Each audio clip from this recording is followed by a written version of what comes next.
I'm sorry. Hey, it's me and Bob. We live now. Y'all see us? The one and only Bob Rose. I'm Dolph 17. Dolph, where's the intro? You just come on like that? I got you covered. Keeping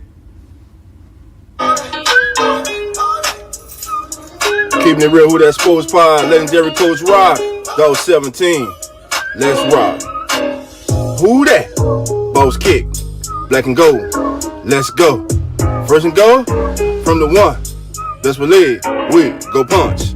Punching in, get them punch. With them Saints, watch us march. Down the field, down your throat. Keeping it real, who the sports. Breaking news, interviews. Open lines just for you. Call in, join in. Pale Nation, just win. B.I., Mount Zion, Coach Green, oh my. CJ, JV, Trick or Trade, Jose. Keep it real, baby. Keep it real, baby. Keep it real, baby. Keep it real, baby. Who that nation? Keeping it real, family. He's in the building. The one and only. You see that face. You know who it is. The man that keeps it real about the black and gold. He doesn't sugarcoat it. He gives it to you just like it is. The one and only Mr. Bob Rose. Bob, welcome to the show. Thank you for being here. Dolph, thank you for having me. Merry Christmas to you and your family. Merry Christmas to everybody out there. I hope you all are having a great holiday. Hope it continues. Hope you're staying warm wherever you are. Yes, sir. Yeah, it's a real cold when I'm up here in North Texas. It's cold. I'm sitting in Pittsburgh, Pennsylvania. It's a minus 26 degrees right now. All right, hold on. Say that again. It's a minus 26 degrees. Wind chill. Regular temperature is a -2. So what do you do? Just stay inside? I mean, do you guys even try to venture out? We do. I grew up about a half hour south of Lake Erie. So, okay. Sadly, it's not to say I like it, but I'm used to these weather conditions. But as I get older, the winter hurts a little bit more every year. Yes, sir. I was supposed to drive up to Cleveland to provide media coverage for our network, Saints News Network, tomorrow. After talking to our boss, Kyle T. Mosley, we agreed. We agreed, just keep me home safe and sound. Most of the New Orleans media is not even flying in. It's Christmas. I've been to Cleveland many times and it's an okay city, but believe you me, I don't want to get trapped there away from my family, on Christmas Day. And we all agreed it wasn't worth it. Wasn't worth taking the risk. And I agree. It's not, man. Yeah. Be at home, holidays with your loved ones, safe and sound. That was a good call, man. All right, Bob, let's get to the monkey in the room. These New Orleans Saints, man. First of all, the 2022 season has been a big disappointment, a letdown, a total failure. Who gets the most blame for the current state of the New Orleans Saints, Bob? You know what? The fan base wants to blame Dennis Allen at the top of the list, and I see why. And he deserves a great deal of the blame, along with offensive coordinator Pete Carmichael. But I'm always of the thought process that the coaches don't make the players fumble. The coaches don't make the players miss blocks, miss tackles, etc. My biggest disappointment, goes to the New Orleans Saints franchise as a whole. I mean, this is butter across the bread. It gets spread pretty evenly. Some players, some coaches deserve more. A little bit more of the blame. I mean, Tyrann Mathieu for me is the most disappointing player for the New Orleans Saints. Dennis Allen, Pete Carmichael. I mean, my God, their coaching abilities just look absolutely atrocious right now. But even established leaders, established Pro Bowl players that we've come to expect greatness from have let us down in the clutch. Cam Jordan not having a bad season, but fallen short of expectations. Ryan Ramczyk, the ghost of Christmas past must have swooped in and stole the all-pro right tackle, because that's not the Ryan Ramczyk we're used to seeing. Alvin Kamara, at times, he looks absolutely disinterested to me, and he's been largely ineffective. Part of that is the usage, which points the finger of blame at the coaching staff. But again, Kamara is the player. He's getting paid with the expectation that you're out there to make plays regardless of what we ask you to do, and he's falling short. And I mean, I could go on and on and on. The quarterback situation is a real head scratcher, as you know. You talk about it every week. I talk about it every week. We all talk about it every week. Lack of weapons at receiver outside of Chris Olave. It's been a really frustrating season. Well, piggyback on some of the things. First of all, I think I think the Saints do have weapons at wide receiver. Opposite Olave. I love Shaheed. I'll say that. I love Shaheed, and one of the biggest pleasant surprises of the season, which I saw coming, a lot of us saw coming, is the emergence of Juwan Johnson, who is right now, well, for maybe the last 5-6 weeks, along with the number one tight end on this team, hands down. Him, and then there's Adam Troutman, and we'll figure out the rest in the off season. So we go into tomorrow's game. Callaway, Traquan, Shaheed. I heard they brought up Kurt Merritt. They did. And the kid that has been off and on, Kirkwood. Keith Kirkwood would be back also. I don't expect the Saints to win this game tomorrow. I don't. The weather, the circumstances, you're down Olave, you're down. Your best offensive lineman has just went on injured reserve. Now, a lot of fans, a lot of family members, they didn't want to hear that. They were ready to get rid of Caesar. A lot of y'all out there right now who are in here talking about Caesar, you were ready to wanted to get rid of Caesar before the season. The young man has blossomed. He has came into his own. He never played guard before. With the correct coaching, correct motivation, and shouts out to Zach Street and Jarrell Evans also for working with the young man. And you see what we have. And I'm with you, Bob. I've been saying it since last year, since this summer, and since the beginning of the season. Ever since Ryan Ramczyk has gotten paid, that all-pro right tackle has been missing in action. And my question to you is, as far as tomorrow goes with the offensive line, with Caesar being out, my thought pattern was, why not put James Hurst at right guard and put Trevor Penning at left tackle? He is our number one pick. He is your future at left tackle. Why is he not starting at left tackle? I don't understand. He needs all the reps he can get. What's your thoughts on that? Yeah, I couldn't agree more. I mean, listen, the Saints do have a path to the NFC South title, and it's not quite as complicated as people think, but it's still unrealistic to expect this team to make a run to the NFC Championship or anything like that. So, I'm not saying you give up on games by any stretch of the imagination, but like you said, they invested a first-round pick in Trevor Penning. He showed some flashes in the preseason. I understand why they started, James Hurst, continued to start James Hurst even when Penning was healthy. Hurst is a serviceable tackle, but he's better equipped inside at guard. And we've seen that over the last month because James struggles with speed rushers, and you're going to get a lot of speed rushers when you're playing left tackle. So why not plug Trevor Penning in, see what he can do, especially now that you lost Ruiz. Andrus Peat might not play tomorrow. He made the trip, but he hasn't practiced all week because he's sick. Now, Throckmorton is going to step into one of those guard spots, but why not move Hurst in inside where what you have there? Try Penning out at left tackle because let's face facts, the field conditions probably isn't going to be favorable to throw the ball 30-40 times. So he's not going to necessarily have to be in pass protection against that beast Myles Garrett a whole lot. The Saints are going to probably run the ball a lot, which Penning is a better run blocker than pass blocker at this point. So put your best maulers out there and just try to beat the hell out of Cleveland's defense. And that's what I'm saying exactly. Tomorrow plays into Trevor's strength.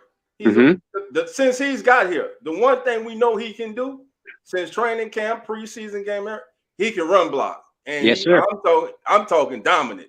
So why not put him out there tomorrow? Like you said, with the weather conditions, I doubt if somebody even passes 23 times tomorrow. I mean, the wind gust is supposed to be, I believe, 25 to 30 miles per hour tomorrow. So it's going to be real difficult. And then that brings me to Andy Dalton, though he's played in that kind of weather before, on strength to get the ball on out. So it's going to be a lot of intermediate short thing. I think we could look for a lot of screens tomorrow by both teams. It's like whoever wins the line of scrimmage tomorrow is going to win this game. Oh yeah. And right now everything is in favor of the Cleveland Browns because the Saints just gave up 234 yards to the Atlanta Falcons, to a team that's not known to be a dominant running team. And here you coming in against the number one rushing team in the league with the number one duo in the league, in my opinion, and Chubb and Hunt. So I mean, I just think it makes too much sense to play Trevor Penning. Now, earlier this week, we got the news that Demario Davis has finally made the Pro Bowl, but he makes the Pro Bowl in a year and a season that I think has not been his best since he's been in New Orleans. Matter of fact, I think this season may have been his worst as a member of the New Orleans Saints. Yet he made the Pro Bowl. It probably is his worst, in a Saint uniform, and that doesn't mean that he's having a bad year. That just means his other years were just that darn good. Yes. Demario, I don't know whether I think it's a combination of age. He's 33 years old and a lot of snaps. And the line in front of him, especially the defensive tackles, have just played so poorly that it's left those linebackers, him, Caden Ellis, even Pete Werner, it's left them out to dry a little bit. Demario is still a fantastic linebacker, one of the better ones in the game. But yeah, you could make a case for Demario making it off of name recognition. And the NFL Pro Bowl is famous for that. Electing a player to the Pro Bowl a year too late.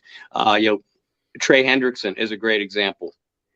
Trey should have made the Pro Bowl his last year in New Orleans in 2020. He was far more deserving than what Cam Jordan was that particular season, yet Trey didn't make it. Yet the last 2 years where Trey's statistics have been a little bit down as far as with the Cincinnati Bengals, still good, but a little bit down.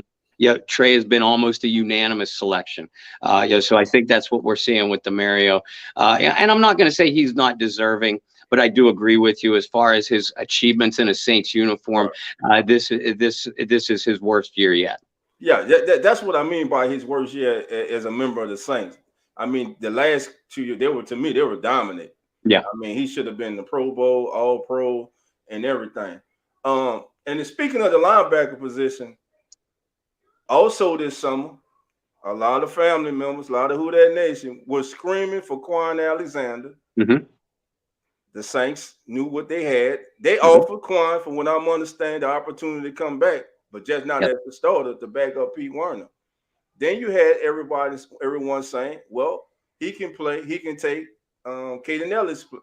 Shouts out to Ross Jackson and myself. We've been telling y'all Caden Ellis can play. Mm-hmm. And now that he's been given the opportunity, you now see the Saints have 3 viable linebackers. And do I say that their plans this summer got messed up with the loss of Jackson, the young linebacker from Appalachian State? Because I think they had big plans for that young man. I know for a fact they did, and I loved the pick of DeMarco Jackson at the time. I was telling people his playing style is very reminiscent of Demario Davis, and I know that's high praise and big shoes to fill. But you watch Who Dat Nation, when DeMarco Jackson gets back on the field next year, that's exactly what you're going to see. And I've been saying the same thing about Caden Ellis too, really since they grabbed him out of Idaho. His coverage ability, his open field skills aren't great. He isn't what Demario is in the open field. He isn't what Pete Werner is. Certainly isn't what Quan Alexander was. But what Caden Ellis is a physical, aggressive, downhill defender.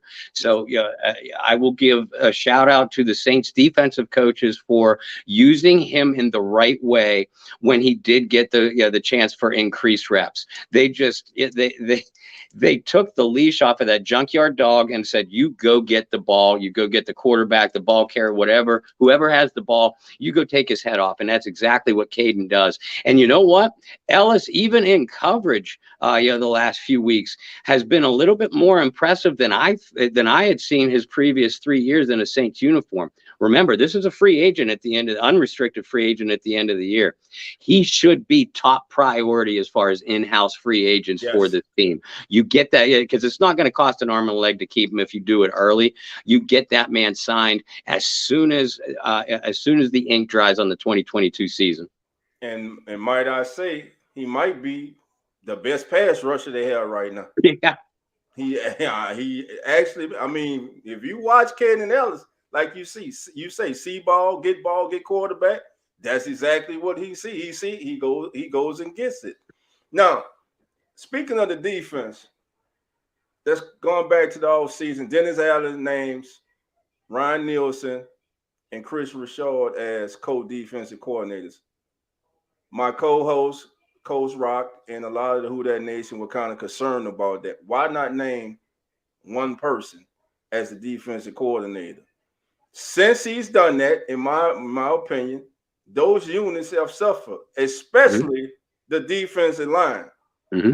Then on top of that, you still calling the plays on Sunday. So how does that work? I think as a head coach, you have to step back and delegate. You hire these men to do a job, let them do the job. Now, as the head coach, if they make a call you don't like during the game, you're the head coach. You can override them. No, we're not going to run that. Same goes on the offense for Pete Carmichael. We can go back to I know a lot of them want to go to the Tampa Bay game. Why are you throwing a slant on 3rd and 1? And why you punt the ball? You got a 4-8 football team. What are you punting for? You know you couldn't get the ball back to Brady. We've seen this movie before. So what's your thoughts on the co-defensive coordinators? What did you think of that, and how do you think that has impacted this current season for the Saints defense? Dolph, I know why he did it. He did it to keep both men happy. Kind of an extra job title to make sure that no other team would be able to come after either Nielsen or Richard, because both men are highly respected throughout the league. So I know why he did it. But then when when DA did that and then turned around and said, "But I'm still going to call the defensive plays," my first reaction was, "Oh no. No. That's too many hands in the cookie jar, my friend," because I couldn't agree with you more. No matter what kind of personality you have as a head coach, the very first thing you have to learn how to do is delegate, because you can't split yourself in 4 or 5 pieces and be everywhere at the same time. You have to have trust in your assistants on both sides of the football. And if he had any trust in Richard or Nielsen, he would have delegated the play calling to one of them. Obviously, just like Sean Payton was with the offense. Obviously, DA, you're a defensive guy, so you're still heavily involved in the game planning. But these guys are coordinators for a reason. You let them coordinate, you let them do their job, and you specify roles for them. And I couldn't agree with you more. I think that both units, the defensive line, especially defensive tackle, and the secondary, particularly the safety position, suffered because a bunch of coaches had been running around all season not knowing exactly what their roles are. Correct. Now, as we speak about the safety, the last couple of weeks, first of all, we all were holding on to Tyron, me too, because early this season, I thought he was out there making business decisions, and it certainly looked that way.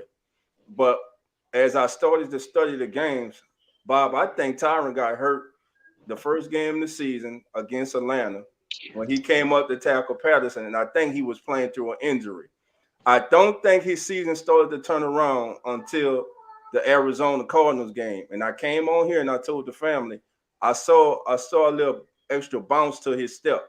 And ever since that game, he's been coming on, and he's starting, we're getting toward the end of the season now, he's starting to kind of resemble the Honey Badger, the player that we thought we was getting.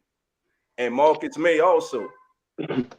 Yeah, Matthew, I do see a little bit in Tyron, and I did wonder the same thing that you did in that first Atlanta game to open the season. Yeah, he and Cordero Patterson had that collision. Yeah, and my instant thought was, oh my God, he's out. He's out for at least a couple weeks. He got probably injured a shoulder, collarbone, something like that. Now, to Tyron's credit, he stayed in the game. He's a gamer. You got to give him credit for that. And I did see that same kind of bounce in his step against Arizona that you did. But for the most part, Tyrann Mathieu is a shadow of the player that we saw making Pro Bowl, making all pros for Kansas City, before that Houston and Arizona.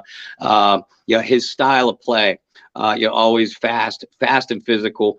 That tends to wear a guy down, especially a smaller guy at that position. So and I've accused Mathieu of doing the same thing. Awful tackling effort, business decisions, lazy positioning, and tackling. That has improved over the last couple of weeks. And I don't mean to imply that Tyrann Mathieu in general is a lazy player, but he's had such an awful season.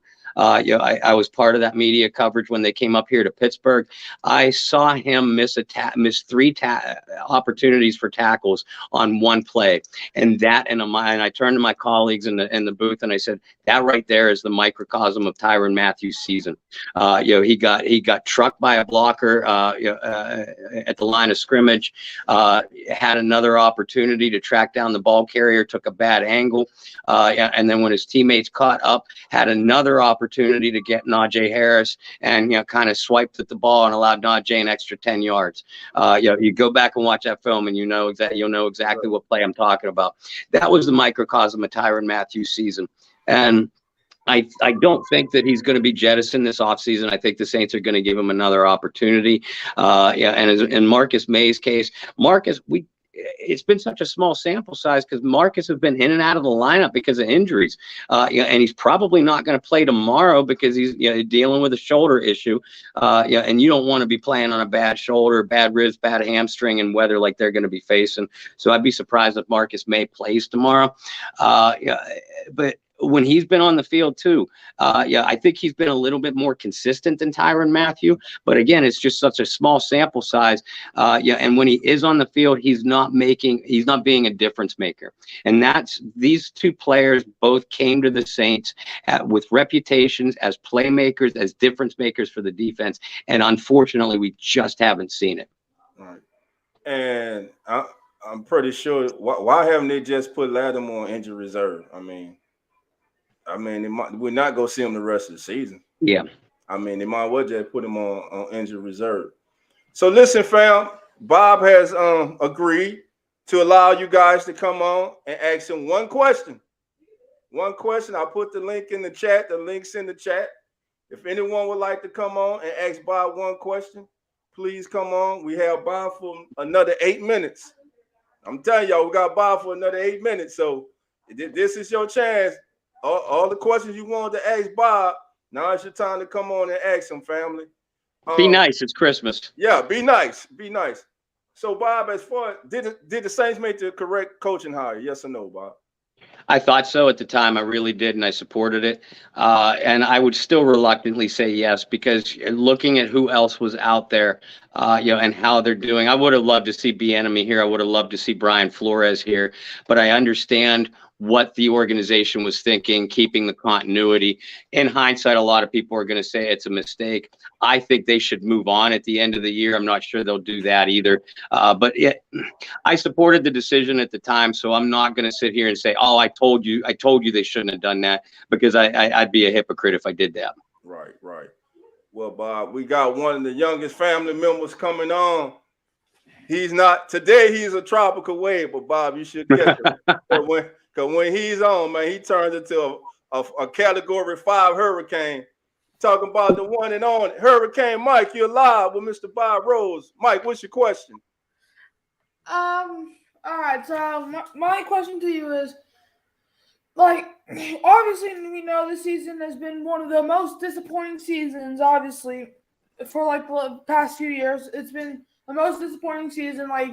We have not had a bad of a season as we did right now in a long time. So my question to you, do you know if there's any like reasons, like if there are any rumors, like is Dennis Allen, like is there rumors about him possibly getting fired? He should have got fired like after week 10, but is there any possibilities that he does get fired, or do you think he's going to stay another year? Hey, Mike, thank you for the question. Happy holidays to you and your family. Yeah, there are all kinds of rumors about Dennis Allen, and it's floating through the organization. Players are being asked about it. No, and of course, during the season, they're just going to brush it off. They're not going to answer those kind of rumors. I think it's the way this team finishes their last 3 games on whether Dennis Allen comes back or not. If they make the playoffs or win 2 out of 3, like it or not, you're going to see Dennis Allen back. If this team gets blown out of the water in their last 2 of the 3 or all 3 games, then Gail Benson has a decision to make. Gail Benson and Mickey Loomis, and I think then it's a possibility, that they move on from Allen, and kind of maybe start all over in a mini rebuild. They're not going to blow this thing up, but if they just look absolutely horrible these last 2 of the 3 or last 3 games, then I think you'll see Dennis Allen move on. They'll move on from Dennis Allen. Wow, I will say this, Michael. I am 100% positive that whether Dennis Allen is here or not, Pete Carmichael will not be your offensive coordinator. So we're going to see a lot of assistants, moving on, even if DA comes back. I hope that answers your question. All right. Thank you for the question, Mike. Now, Bob, we have one of the most popular, the most outspoken member of the Keep It Real family, the one and only Brother Wallace. Wallace, you on with Bob? All right. Merry Christmas, Dolph. Merry Christmas, Bob. Merry Christmas, Mike. Merry Christmas to everybody in the chat. Well, let Mike, the question I was going to ask, let Mike ask you, but what about this one here, Bob? Do you think we're going to have Jameis Winston as our quarterback next year? Or what you think about that? Wallace, Merry Christmas to you. And man, that's $1 million question. Do I hope that Jameis Winston is back? I do. However, I do not think he will be back, especially if Dennis Allen returns as the coach. Like it or not, and I personally believe that Jameis Winston got a raw deal here this season. But yes, Dennis Allen made his decision very early in the process that he feels more comfortable with Andy Dalton than he does Jameis Winston. And whether you agree with that or not, because Andy Dalton and Dennis Allen is a conservative coach.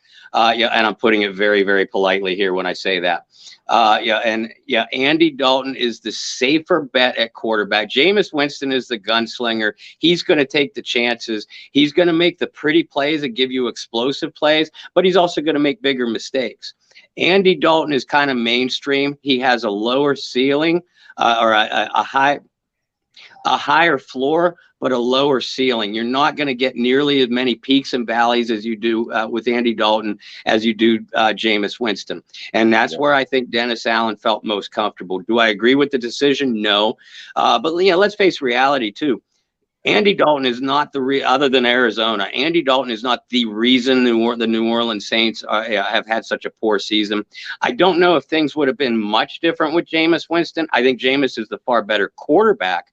But Dennis Allen went with Andy Dalton because he just feels more comfortable with him because of his conservative nature. So if DA is back, there's zero chance that Jameis Winston is back. And remember, Andy Dalton is a free agent too. So let's say going along with Mike's question before that they do move on from DA. Jameis is under contract for 1 more year. That's right. Now, if they cut him, it's not a big salary cap hit, so either party could move on without much of a financial hit. Either way, I think the Saints go quarterback hunting, probably make a move in the draft to try to get one. But I can't see Jameis Winston back. I think he's going to be elsewhere. I hope I'm wrong because I love Jameis as a player. I'd love to see him have success here. Me too. But check this out, Vi. Only way you'll see Jameis Winston back if Sean Payton come back. I believe Sean Payton would keep him as his quarterback. I agree with that. I believe that. Well, Bob and everybody, Dennis Allen coming back because the NFL just sent out a letter to all the organizations letting them know they're $800 and something million in the hole for playing former coaches and administrative personnel. He's not no offensive coach, man. And they are I mean, no advising them head to coach, keep him. man. It's like this, Wallace. Look, If it was a head coach, he'll have Pennington playing left tackle, start. That man ain't no head coach, man. Nah, man. Listen, it's like this. We're gonna get back with you, but Wallace, hold on, my brother. But yeah, man. So listen, Dennis Allen the league wants him to come back, but as an owner, Gail Benson, matter of fact, when everybody just had enough and the petition started, the email started, the phone calls started, Gail Benson felt that heat because for the first time in her ownership of the New Orleans Saints, she was down on the sidelines before a game. And she wasn't smiling and she wasn't kissing babies. To me, she was down there gauging the temperature of this team, of how they react to this head coach. Listen, the man's on the most games this man has ever won as a head coach is 5 games, and he just done that last week. Yep. Never won 2 in a row, ever. Never. This team's pattern this year, and we have went over nauseum on this show. Win 1 game, lose 2, win 1, lose 2. They just won. So what's going to happen tomorrow? Pattern the season, they're going to lose. And there's no bigger Saints fan than me, than me. There is no way, even without Jalen Hurts, I see the Saints beating the Philadelphia Eagles. I don't. I hope they prove me wrong, but I don't expect. So let's jump to the end of the season, Bob. I know you got to go. So let's jump to the end of the season. It's the end of the season. Let's say they do keep Dennis Allen. I got a strong feeling that Dennis Allen will come on and say that we'll be going into 2023 when Andy Dalton is our starting quarterback.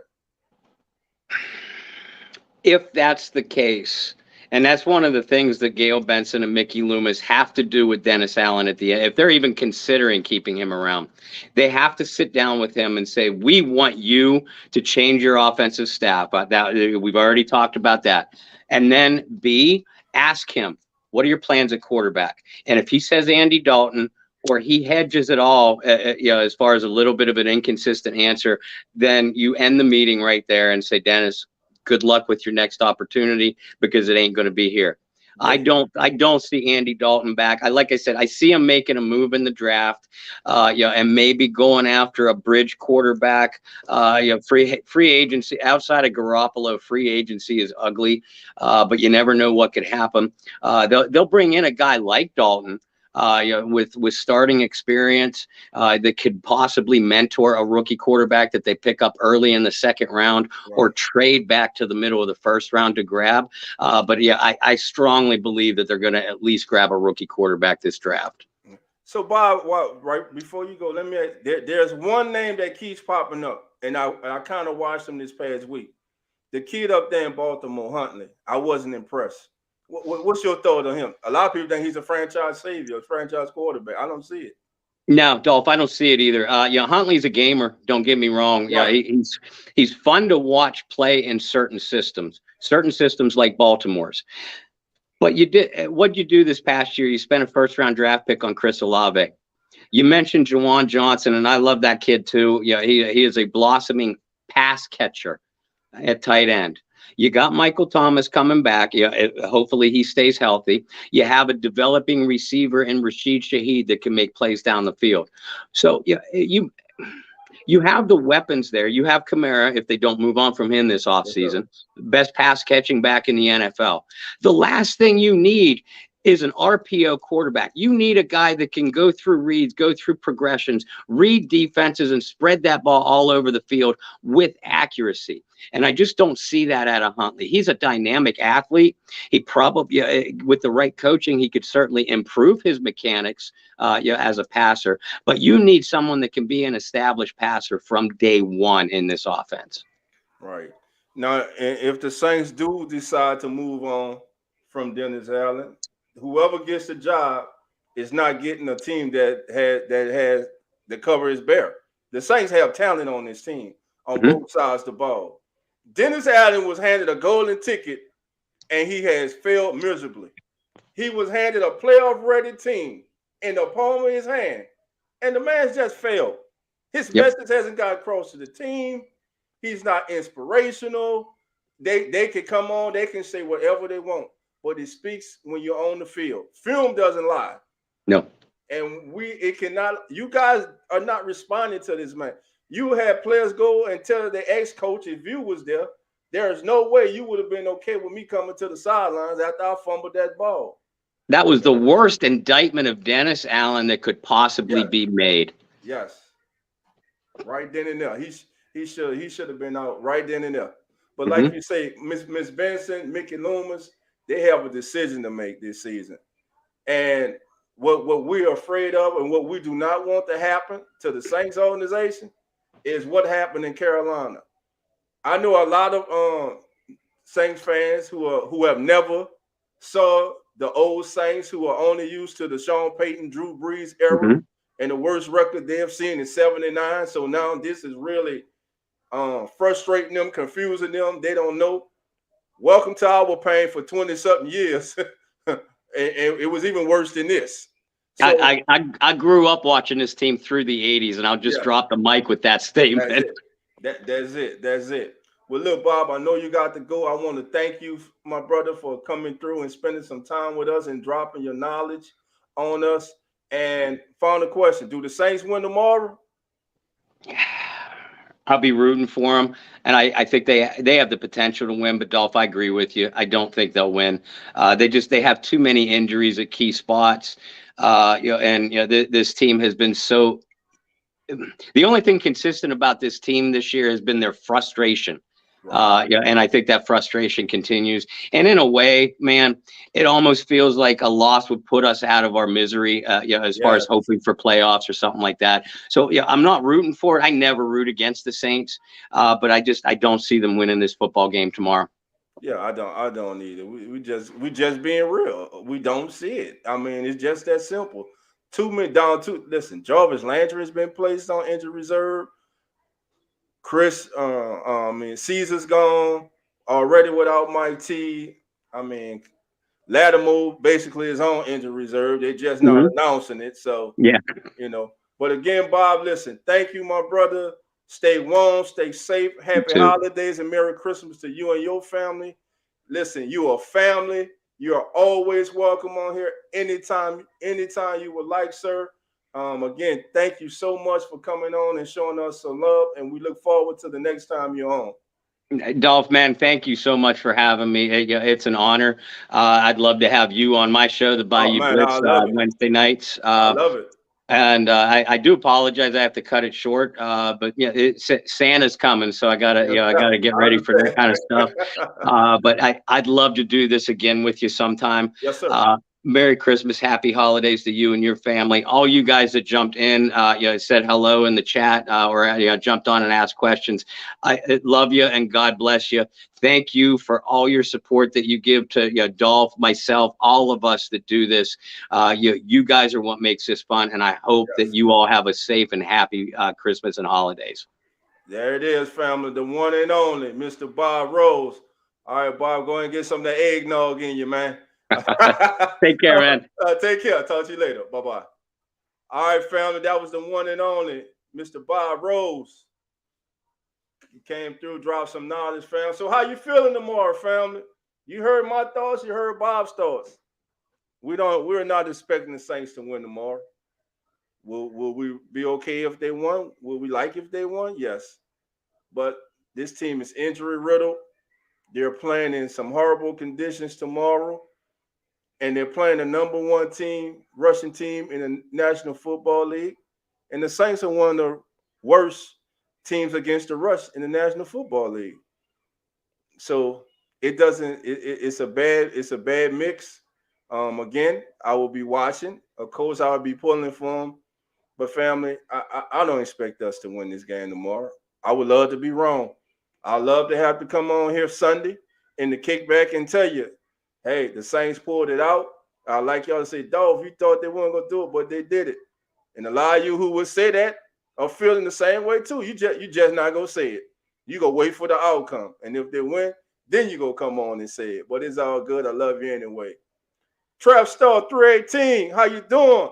Come on in. Hey, family, there's 15 of us here. I ask everyone, please hit that like button. If it's your first time, please subscribe.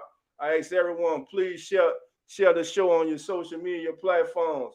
All right, 504 Cole said, Dolph, I'm not expecting a W tomorrow, but hey, 14-10 Saints. Okay. 504 Cole said 14-10 Saints. Let me see. Hendon Hooker. I don't know what I'm gonna have to watch some more tapes of him on him, man. I got to really look at his mechanics, man. You know, and then I know he's got that knee injury. So will he even be ready for the start of training camp, OTAs, and the preseason? That's maybe you take a fly on him in the third round if he's there. You know. All right. Let's see. Eric's here. We got Hurricane Mike. Mike, you there? All right. I am. All right. Eric. Yeah, how you doing, Eric? Welcome to the show. Merry Christmas. I'm doing all right, but how y'all doing? We're doing all right, man.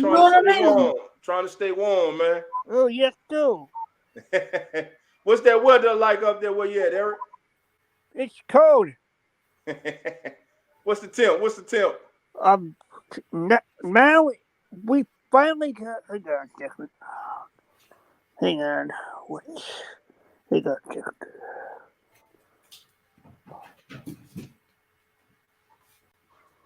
We finally got up to 38 degrees.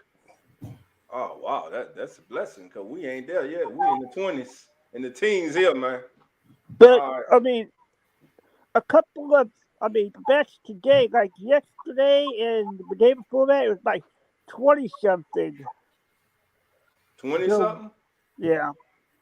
Okay. Yeah. So very cold. Icy. A lot of snow. Okay. Yeah. So Eric, you think the Saints will score 3 touchdowns tomorrow and win 21-17? Do you think those many points will be scored tomorrow in those elements? I don't know. I guess I'm just kind of big hopeful. So that way, maybe Sunday would be happier. Right. Yeah. Right. I guess. Now, like I said, man, I don't expect us to win. I hope I'm wrong. Yeah. And I hope we're coming on here Sunday and celebrating a surprising upset win. They're heading into the Philly game, but I don't see it happen, and I don't think Derek L, how you doing? Come on in. Uncle Jerry, how you doing? Come on in. Zach, Real Fast Sports, how you doing? Come on in. Merry Christmas to you and your family, my brother. Torrey Shepard Sr., how you doing? Come on in. All right. Number 1 Saints fan, how you doing? Come on in. Rose City, how you doing? Come on in. Y'all know I got to get the come on ins, man. Got to get you, baby. Be kind. Be kind. How you doing? Come on in. What else we got? I didn't get.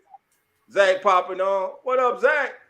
Yo, what's good, dog? What's good, my brother? What's happening? Man, trying to stay warm, man. Happy holidays for you and your family, my brother. Appreciate it. Y'all too, guys. Y'all too. And we're about to probably get the short by Cleveland tomorrow, which will be sad. Man, so Zach, man, what's your thoughts on tomorrow, man? Are you like us? Are you expecting the Saints to shock us out and win tomorrow? You know, man, I think I'm getting kind of opposite of y'all, man. Like, I'm not expecting it to be anything crazy, but I think it's because we have no weapons, it don't really hurt us. It's not like we're going to be throwing the ball a whole bunch anyway. It's going to be a lot of pounding on the ground. And to be honest, the Browns have looked terrible. They shouldn't have won last week. They lost the last previous 2. Browns are just as interesting as the Saints are right now. Gotcha. So what's your thought about the offensive line? I say start pinning that left tackle. What's your thoughts on that? Why they go? I think they'll put Throckmorton out there, but I thought I was losing my mind when I wasn't seeing him out there. I thought maybe he just wasn't 100% ready, and then I randomly see him in a play, and I'm like, why is he not getting more reps? Like this year's, basically a bust. right. There's no point of trying to hold on and wait to try and see if we can get playoffs. Get this young man some time. We figured he was going to have some learning curves coming into the league anyway. Right. Put him in, play him, let him get those reps in. He missed the first half of the season. He didn't get to experience what other rookies had. Let him do that now. That way, next season we have a good eye of where we need to put him. Can we keep him on that left side? Do we need to move him? Is he even that guy? We have no idea yet. I don't know why we're not playing him. Yeah, that's my thing. I like to listen. Last 3 games of the season, we drafted him to be the future left tackle, the heir apparent to Olmstead. Put the kid out there. Move Hurst. Hurst plays better inside. He does. Put Hurst at right tackle or put Hurst at left guard, and put Throckmorton at right guard, who I'm not a fan of. I'm sorry, I'm not. Yeah. I'm not a fan of him. But put this kid out at left tackle. Let him get as many. I kind of wish that it was that the temperature was in the high 30s, low 40s, and I wish Clowney was playing, because I want this kid to go up against the best, not putting him out there because you're scared of him of who he has to go up against. Nah, this is your future left tackle. We have to see what we have in this kid. We have to get this kid developed to go next year. You have to put this kid out there and let him get his reps.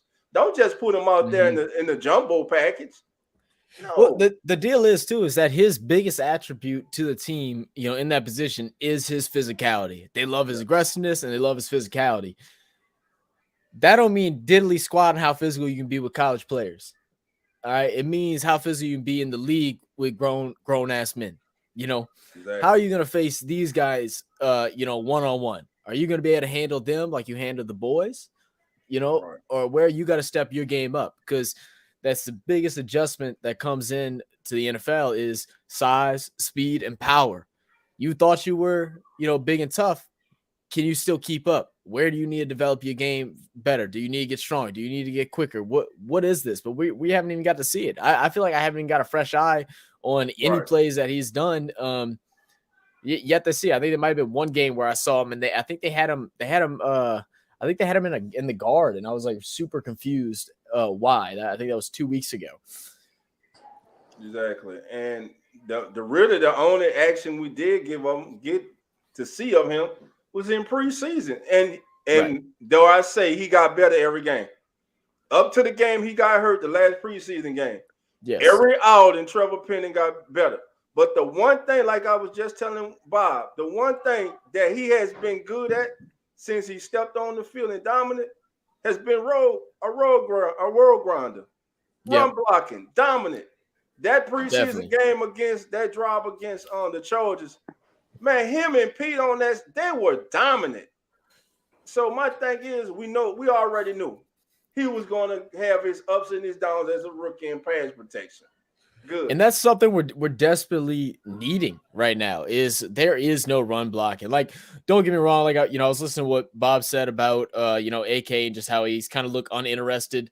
I think there's levels to that, and just involving the court case and all those different things. There's a lot of things that are going on behind the scenes for him. But I would love to see AK just actually hit a hole with some force. Pause. But like, he's so hesitant. He's always been a guy that runs behind his blockers and waits for them to create the holes instead of like enforcing his own. So a lot of times when you see him running in between the trenches, trying to get past the first line, is that there's no gaps for him to hit. If there's even the slightest of a hole, he's going to be able to get through there. Right. And right now we haven't been able to see it. So you bring Penning in and you run him to that left side and get some work done with him. Get AK involved. Get him interested again. I think there's only been really 2-3 games this season where AK has feel like that he's been a factor, and after that it's been irrelevant. All right. So let me ask you this, Zach. Yeah. Do the Saints trade Ron Ramczyk this summer?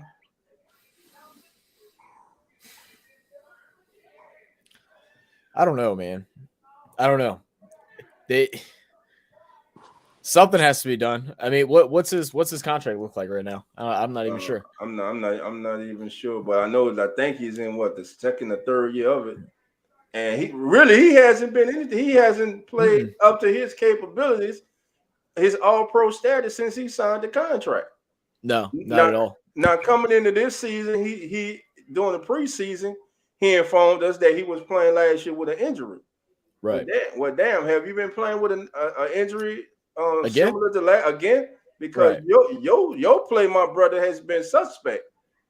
The best offensive lineman for the New Orleans Saints, the most improved player for the New Orleans Saints, the breakout player for the New Orleans Saints, I'm saying it is Cesar Ruiz. Y'all can say who y'all want. Cesar Ruiz has been the best, most consistent offensive lineman the New Orleans Saints have had all season. Better than Ramczyk, better than Pete, better than Hurst, better than Eric McCoy. It has been Cesar Ruiz, and we just lost him. Without a doubt. Without a doubt, he's been by far the best guy on that line. And you know, everybody was coming in, and I saw you calling out, and I'm pretty sure I was one of them too, where you know, we were always like, he's not it. He's not good. He's not good at all. And he came out, and I think he shut a lot of people up, man. It sucks he had to go down with an injury right here, but you're right. Nobody on this line has been consistent except for him. He's the only one. The only one, man. Now let me ask you this, Duff. Especially since we're expecting a high running game, you know, who do you want to take those, second lead carries behind AK tomorrow night or tomorrow during the day? Oh man, Taysom Hill. Yeah, Taysom Hill, just hold the damn ball. Taysom Hill, then David. I'm not even gonna say. I'm kind of want to see the what's the kid Eno. I want Eno. But I did not understand why we didn't play him more. Eno looked phenomenal whenever he took over for James Conner during that little stretch when he was out. Right. I don't know why he wasn't getting more reps. When I saw David Johnson back there, I was more confused than anything. I was like, here we go again. Right. Like I think DA just likes old players. It's starting to be what my assumption is, man. He don't like anyone young, sprung, ready to do something with the ball. Like he just wants to give it to the old head. I mean, yeah, Davis Johnson maybe 10 years ago he'd be the obvious one, but nowadays, bro, I don't even know if he deserves to be in the league anymore. Right. You know, he's just not that guy. Not that guy. You don't have that speed, that power. Right. And you get that first opportunity, then you have a fumble, a drive-killing fumble like you had, which could have cost the Saints the game. Because he took Burns off the board. Trail says, go Saints and Pels. Okay, let's see. 504 Code says, Penning is used to playing in cold weather. Let's see how nasty he really is. Oh, true. Up in Nebraska, right? That's what you went to. Northern Iowa. Oh, Northern Iowa. That's right. Yeah, Northern Iowa. So, yeah, he's used to that weather. But you got the coaches have to put him in. The offensive coordinator and the head coach have to put him in. Start the kid at left tackle. You ain't got nothing to lose. I mean, to be honest, I'm starting to think that on all these different podcasts, we should all just say opposite of what we really want to see, and then maybe the coaches will do it. Because not saying that any of us know better, right? Exactly. But like some things just seem obvious. I think that's been the most frustrating thing. Like things that we're saying are just like anyone with two, something between their ears could tell you that this needs to be changed, that this needs to be adjusted, this needs to be made, and we just don't see it week in, week out. Right, and the same thing goes to management, Ms. Benson, Mickey Loomis, Kyle Hartley. There needs to be a change, and it needs to be at head coach. Yeah, and it's going to be interesting to see with Miss Benson. She obviously got inherited into this. I love Miss Benson. I love what she does for the team. I like some of the change she's been making around the Smoothie King Arena, around the dome, and all this stuff too. But now I want to see her, see what she's going to do as a boss of the Saints, making the tough calls. Right. Is she capable of doing that on her own? Because there's even some people out here that think, Mickey Loomis shouldn't even be involved anymore. There's a lot of tough calls that need to be coming. Right. And, we've had this, basically the same coaching staff for quite a while now, and it has worked. But as the game evolutionized, the staff has to evolutionize too. If they're not willing to evolve into what this game is becoming, then they might need to go as well.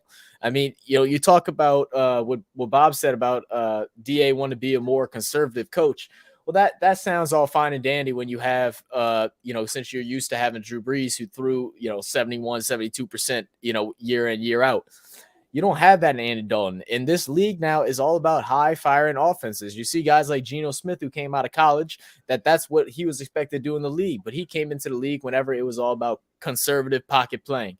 Now, all of a sudden, the league has changed and it's more beneficial for his play style and him just to play himself. Correct. Look him now. He's in the Pro Bowl. Exactly. Let me get this damn cat off my thing first. Come here, boy. Yeah, so I think the Saints need to bring Jameis back.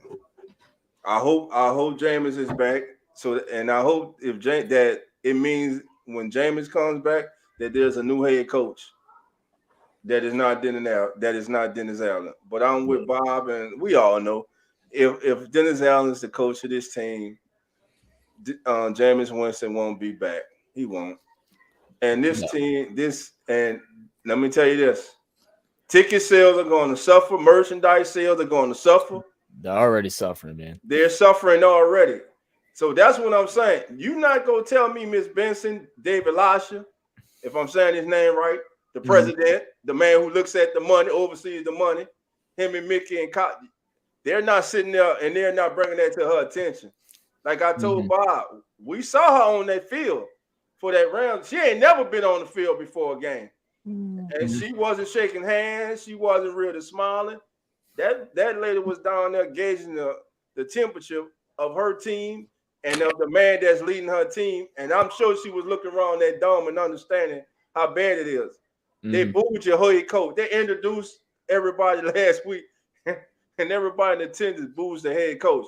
As an owner, you got the bottom line is what? Money. If you start hitting them in the pocket. Listen, this man's going to cost you money. What free agent wants to come play? I mean, look, right now, games tickets are going for like $5. Like it costs more money for me to park my damn car in New Orleans than it does for me to go. Like it's really a shame the way that all this is happening. And you're right. Like they got to be looking at. We're going on almost 20 years of sold out at the Dome. Right. If things don't change, we're in a struggling economy as it is. You don't think more and more people are going to go ahead and cough up some of those tickets, some of those season tickets? Right. Exactly. They are. I already know people that are getting out of line like that. Like, they don't even want to get it offered to them right now if they have the chance, Right. And if they double down on this man, which I just got a feeling they go suffer, man. This fan. They think we're playing. They think the Who That Nation is playing. And nobody's going back to dealing with seasons after this, back to back to back, until you decide and see that this man is just not the man. But like Bob said, like if he come, at the end of the season, they meet with him. What are your plans for quarterback? And if he hesitates in any way and says Andy Dalton or it's not Jameis Winston, or man, bye, Dennis. Thank you for your service, Bob. Right now, it should be Bob because I think the Saints go finish 5-12. I don't think they're gonna beat Carolina. I know they're not beating the Eagles. I know they're not beating the Eagles. Yeah. And Carolina's playing for the division, and you already lost to them. So Carolina's gonna beat them too. Yeah, it's gonna be a headache the last 3 weeks, man. It's gonna be some tough football to watch. And that's why, like now, I think the conversations, a majority of the pods that I've, been listening to has been more of what to do for next year than what's going on next week. Like what's happening Saturday is really less relevant than what are we going to do for next year. It's not giving up. It's just accepting the fact and trying to figure out where we can go from this to not put us back in this feeling, man. We had so much hype, leading into this year. We felt like we still were a team that should have made the playoffs. And I still stand true to that I think this team talent wise is a team that should have made the playoffs, even injuries beside, I think we still had talent to do it. Exactly. And, it's been disappointing. It's been disappointing. It'll be a hell of a disappointing season, man. Now, one of the biggest needs for the Saints going into next season is running back. Yeah. Now, do the Saints invest in the running back in the first round or the second round or the third? Don't But I swear. think they have to get a running back in one of those rounds. What you say, Eric? No, sorry. Eric, what was your comment?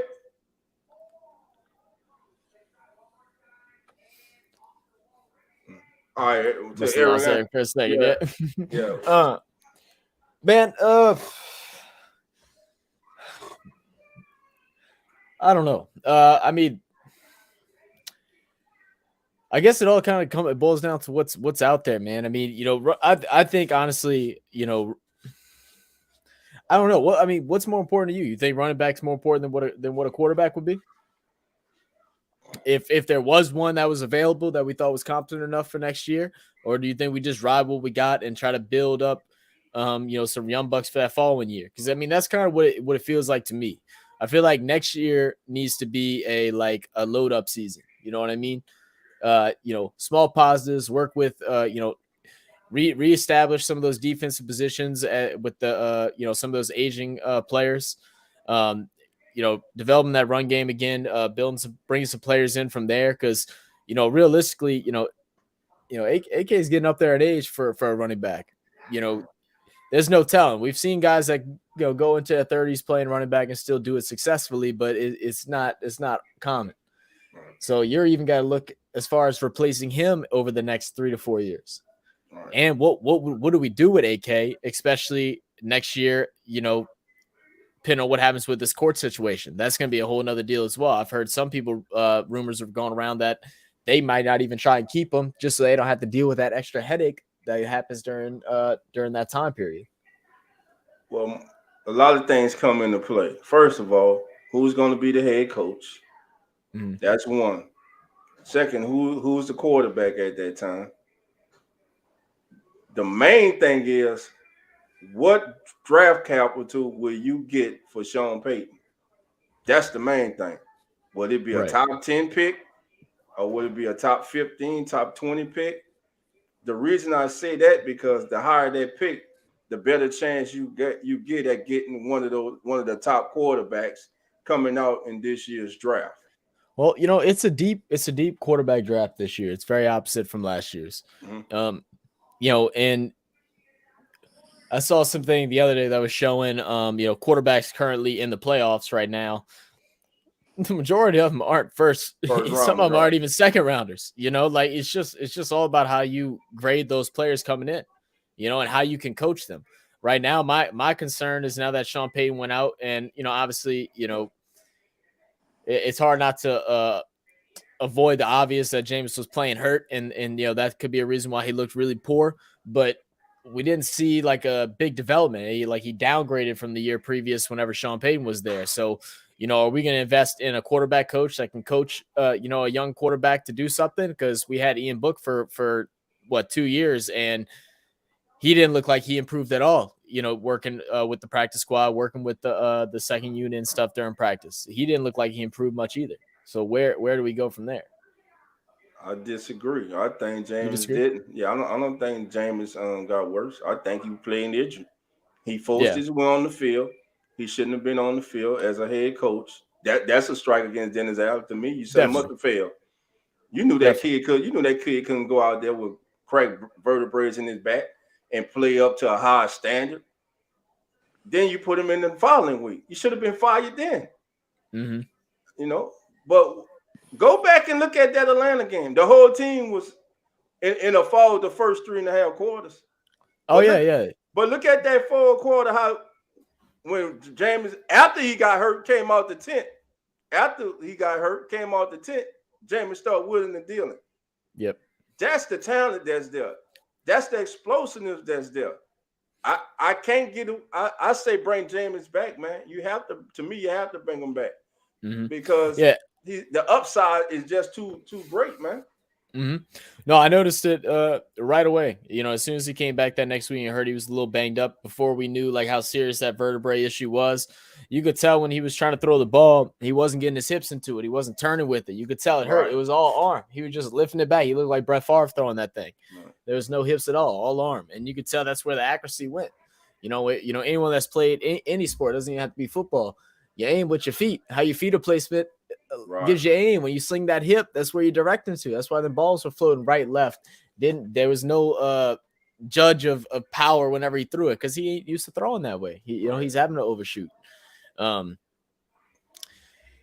hope they bring Jameis back. I mean, I think majority of Saints fans should hope that. I know not everybody is the same, but I think his talent is better than anyone you could pick up in free agency other than, like Bob said, maybe Garoppolo, maybe, but he's just injury prone at this point. So I don't even know if I would trust that. And it's hard to judge Garoppolo as well because 49ers are just a full all-around team. They're great coaching staff, great run game, great, good wide receivers, good defense, good line.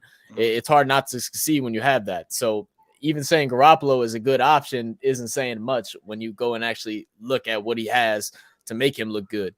And I would hate to bring in a young quarterback and start him right away. I feel like I hate when quarterbacks get drafted unless they're like just first overalls and they're like NFL ready.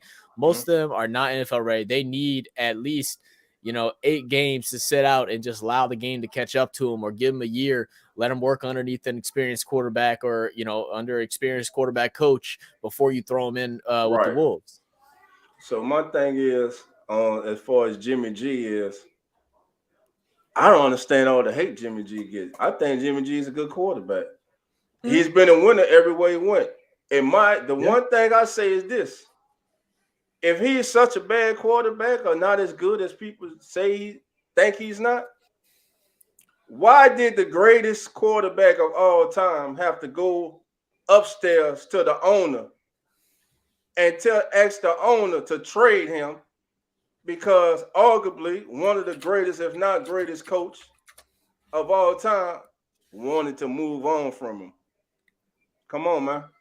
The man's been he's been as the quarterback of the 49ers, he's been to 2 NFC championship games, 1 Super Bowl, was an overthrow away from being a Super Bowl champion. And of course he has rings with the Patriots.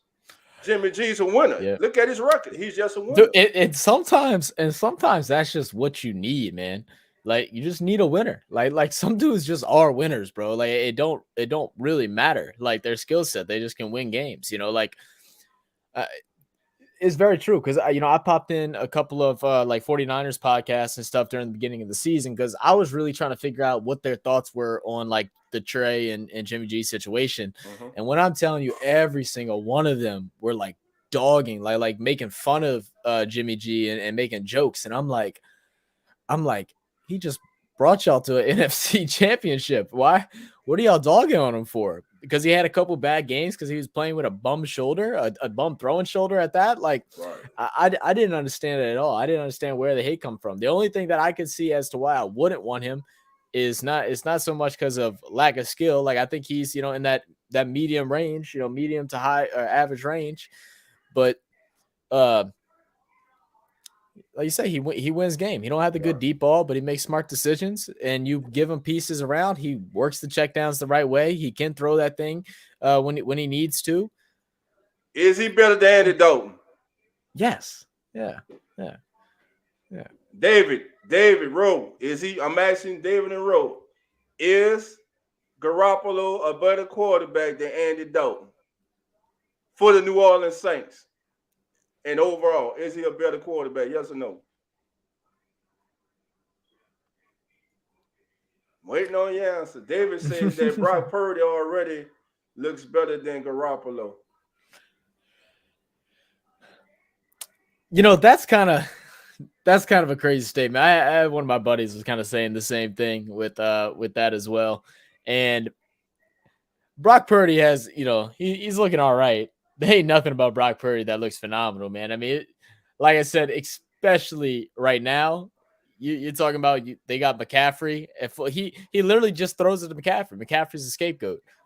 most of those passing yards come from a 2-yard dump off to McCaffrey that'll go and take it for 27. He makes Garoppolo look good. I mean, shit. McCaffrey made Sam Darnold look good. He makes everybody look good. Hey, David, my brother, Or man, David, can you come on live, bro? Because I would love to hear your assessment of this, man. He says Dalton has played better than Jimmy G this year. Dalton got a lot of inflated numbers too. Rose says yes, but he can't stay healthy. Okay. I do agree with that. that. Yeah, he right. They right about that. Okay, I was about to say, Trav, did the Pels win? Because I saw Jackson Hayes miss that free throw. Okay, Gil just missed the 3. Oh my God, it almost went in too. That's horrible, man. Pels went so back and forth that game. We were up by 25, I think, or something like that at one point. Yeah. So Jackson Hayes played tonight? Yeah. He's actually playing well right now, man. He's actually playing well. Okay. Because he finally is not a corner spotter. Like he's finally getting out the corner, cutting inside, and doing what God gifted him, which was be able to jump high and dunk the damn ball, man. Right. I don't understand why he wasn't doing that in the first place. Yeah. Right. Exactly. But I will say this about Dalton though. Dalton definitely hasn't cost us games the last couple. He has looked better. He has looked better. Yeah, he has. I give him that. But I wouldn't say that. I wouldn't say he's playing better than Jimmy. I don't think that's. I don't think he's a better quarterback than Jimmy. No. I don't even think in his prime he was a better quarterback than Jimmy. Really. Truth be told. All right, family, let's go take a quick trip around the NBA. Some news. Well, we know from the other night, CJ just went crazy. 40 points, 8 rebounds, and 9 assists. Listen, a lot of y'all who be talking crazy about CJ and get rid of CJ, I don't know. You're a fringe fans. You're not real fans. You're bandwagon jumpers. You don't know basketball.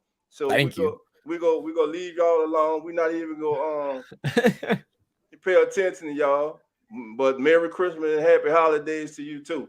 But listen, CJ, that dude, man, he's the third cog. He's the most important cog because when you try to take those other 2 out, he can go off on you. And plus the emergence of Trigger Trey and Jose. Listen, the Pelicans, this time last year, we were sitting here. Don't forget Larry, too. Oh, man, Larry has been balling.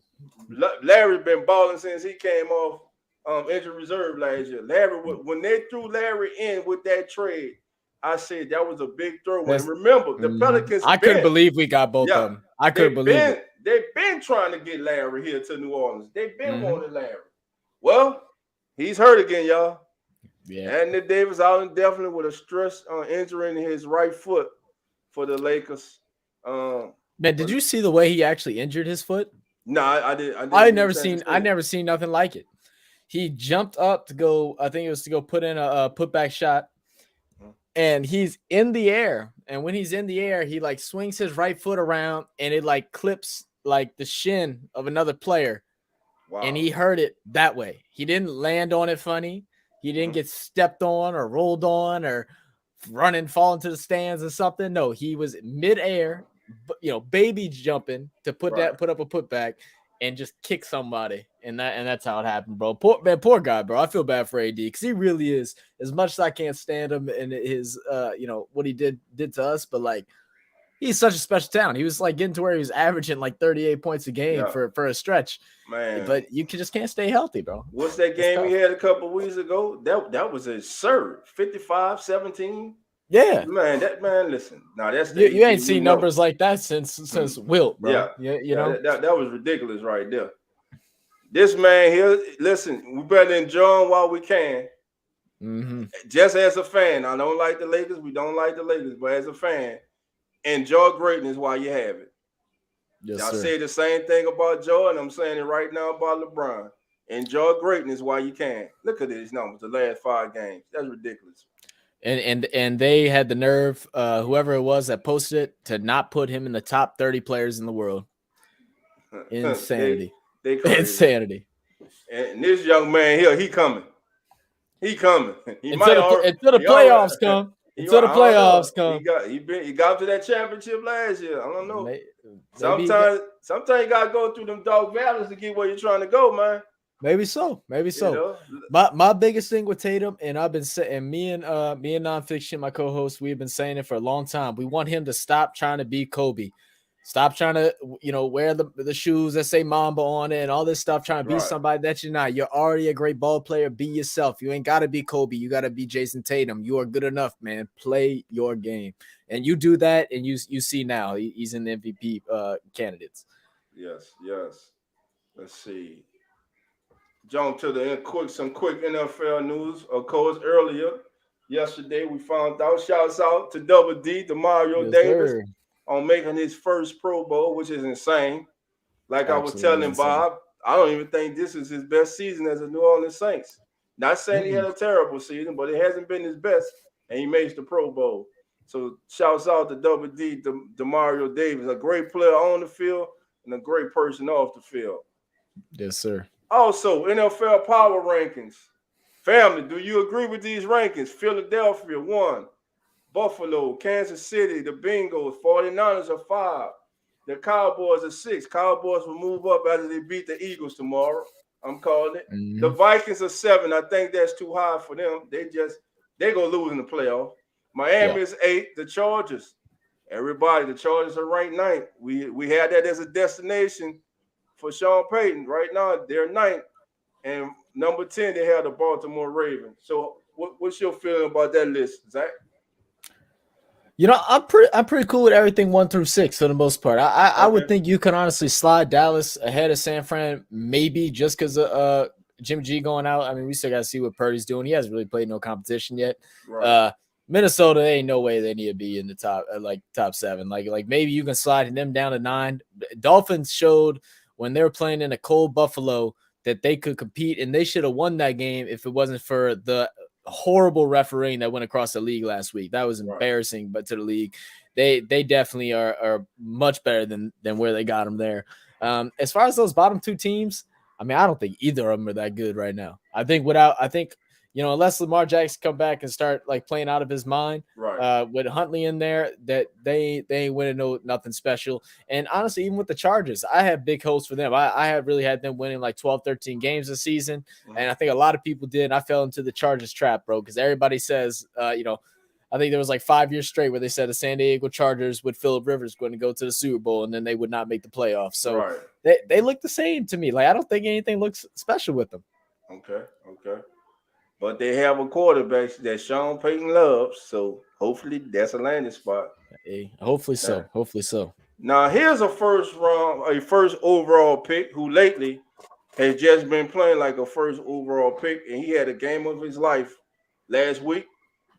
Almost turned into one of the most hurtful games of his career, but it ended on a positive to the chagrin of the Cowboy fans and supporters. But here he is, Trevor Lawrence, the last 4 games, passing rating 110.83, 11 touchdowns, 1 interception, 1,188 yards, and a 3-1 record. The Jaguars have a better record than the New Orleans Saints. Yo, I'm in the Jaguars to the playoff train, bro. I want to see him there. Everyone coming out with Trevor Lawrence coming out of college said that he was the most game ready rookie that they've ever seen, and he had a tough year because he plays for the Jags. I mean, we can excuse that. And he's just balling. He's doing his thing. He's working the ball to several different receivers, working it to Zay Jones, working to Christian Kirk. They don't even have the running backs that they, Etienne's just getting back after that little minor injury he had. They're looking good. I like what I'm seeing out of the Jaguars. Because they have a coach, and a coach that we didn't even interview in person. They did a damn Zoom call with a Super Bowl winning coach, man. That's disrespectful, man. Disrespectful. Fly that man out and give him some dinner. And take him to the finest dining restaurant you can do. Even if his ass already was set on going to Jaguar, you still do it. It don't matter. Put your money where your mouth is, bro. You know why? Because Sean had already gave his blessing, and they were going with what Sean said. That's exactly they stayed in house because they were comfortable, and they talked us into it, and we talked ourselves into it. We're gonna give this man a chance. This ain't Oakland, this New Orleans. He got a better organization, a better team. And Raider Nation, they tried to warn us, but we wouldn't listen. And lo and behold, now we see exactly what they had to deal with for 2.5 seasons, which the New Orleans Saints hopefully will not do. Put this fan base and through that for 2.5 seasons. He ain't the guy, man. He just not. Our whole life stopped whenever Sean Payton talked to that press conference, and we literally absorbed everything that he said, and we just foolishly were like, "Yes, sir, Mr. Sean. Yes, sir. We believe you." Hey. Didn't work, man. All right, the Jets once had Revis Island. Now they got the Sauce, man. Sauce Gardner. Listen, he wasn't targeted one time. This kid's good, man. I watched it. He that good. He's a real good player. As far as young quarterbacks, who you like more? You like him or you like your boy out of Atlanta? Oh, I like him. You like him over? I don't like. I like him too, man. Like True. That's fair. Yeah. Sauce is balling, man. Yeah, he's balling, and he does it clean too. He does it clean too. Yes, that's the biggest thing. He doesn't try to hack away and try to get lucky with not getting a call. He's a great defender. He has great anticipation. Right. He's got him on lock. Yeah, man. So man. So shouts out to Sauce Gardner, man. That kid's having a great season, man. And I'm under the pressure right now. Saints need to just shut down Chris Olave for the season. Mm-hmm. They need to just come out and announce that Marshawn Lattimore is on injury reserve, which he has been, just not officially, but he's been on injury reserve. He's on injury. He won't be back either. Yep. Whoever's the head coach of this team next year, and I hope it's not Dennis Allen. We all hope it's not, but 9 times out of 10, it's looking that he's going to be back. There will be a big shakeup on the coaching staff, but there are 3 coaches I'm hoping they can retain: Ronald Curry, Cody Burns, and Chris Richard. I think Nielsen's gone. I think Nielsen may even get interviewed for a head coaching job. I think he's out of here. Mm-hmm. Pete Carmichael's gone, wherever Sean's gone. Good riddance. Peace. And like I said, he can also come get his buzzy Rizzy too, because he damn sure has special teams unit looking awful. Mm-hmm. They've been making some bad decisions on special teams, man. I mean, man, like Gillikin ain't helping nothing either, bro. I don't know what. We came in last year. We all were like, oh, damn, we got our replacement. We got lucky. Yeah, man. Slump. He's had about 7 punts for like 25 yards. I don't understand how you do it. Saltmost slump, man. Saltmost slump. But look, Zach, I want to thank you for coming on with me, brother. Yeah, appreciate you having me on, man. Have a Merry Christmas, Happy Holidays, all that stuff, man. Man, you family, man. You know you always welcome, man. I was happy when you jumped on with me, my brother. I know, man. I've been so busy the last couple weeks. I was like, dude, when I saw your message, I was like, oh my God, he messaged me like a week ago. I didn't even see it. I was like, damn. I was like, let me holler at him. So yeah, man. It was good talking with you, man. Good cutting it up. Oh yeah, man. You know it. Hey, family, I want to wish everybody out there happy holidays, a Merry Christmas. Hey, man, y'all stay safe. Enjoy this weekend with your family. Listen, don't let the Saints ruin your holidays tomorrow. Expect the unexpected. Listen, watch the game with no intentions. Expect the Saints to lose. Then that way, if they surprise us all tomorrow and win, we feel good. It's a great Christmas. It's a great holiday. Hey. So I expect them to lose. I don't want them to lose, but I expect them to lose. So with that, listen here. I love y'all. Y'all stay safe. And like we always go out, love and who that. And I'll see everybody Sunday. Oh, no. Let me stop that. I ain't coming on Sunday. It's Christmas. I forgot. I'll see everybody next Wednesday on a special episode of The Kickback. So with that being said, I'm Dog 17. He's Zach from Real Spain Fan Sports. And we want to say Happy Hanukkah, Merry Christmas, Dos Beyonce, whatever. Love everybody. Have a good night. And we out. All right, man. Talk to you later. Peace. Keeping it real with that Sports Pod. Legendary Coach Rod. Dog 17. Let's rock. Who that? Boss kick. Black and gold. Let's go. First and goal from the one. Best believe we go punch. Punch it in. Get them punch. With them Saints. Watch us march. Down the field. Down your throat. keeping it real. Who? The sports. Breaking news, interviews, open lines just for you. Call in, join in, Pale Nation, just win. B.I., Mount Zion, Coach Green, oh my, CJ, JV, Trick or Trade, Jose. Keep it real, baby. Keep it real, baby.